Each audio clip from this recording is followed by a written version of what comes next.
এক সময়ের কথা, একটি ছোট্ট বিড়াল ছিল যার নাম ছিল হুইস্কার্স, যে একটি ছোট বাড়িতে সমুদ্রের পাশে বাস করত। হুইস্কার্স ছিল একা। সঙ্গীর জন্য তার মন আক্ষেপ করত।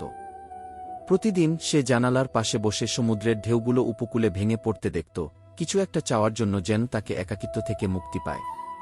একদিন হুইস্কার্স একটি ছোট মাছ লক্ষ্য করল, যা ঘরের কোণে একটি ট্যাঙ্কে ছিল।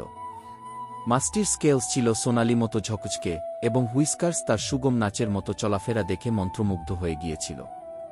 প্রতিদিন সে ট্যাঙ্কের পাশে বসে থাকত, মাছটির জলেই নৃত্যের প্রতি মোহিত হয়ে। এটি হয়ে উঠেছিল তার একমাত্র সান্ত্বনা, একমাত্র বন্ধু। হুইস্কার্স চারপাশে খুঁজে বেড়াল, কিন্তু মাছটি আর কখনোই পাওয়া গেল না। সে তার বাকি জীবন কাটাল খালি ট্যাঙ্কের পাশে, তার একমাত্র বন্ধু হারানোর ব্যথায় ভেঙে পড়ে।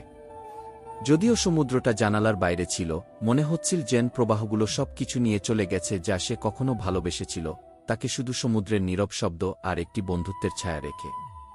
এভাবেই হুইস্কার্স তার বাকি দিনগুলি নিঃসঙ্গভাবে কাটাল, শুধু সেই মাছের স্মৃতি নিয়ে, যা একসময় তার একমাত্র সঙ্গী ছিল সমুদ্রের ধারে একাকী ঘরের মধ্যে।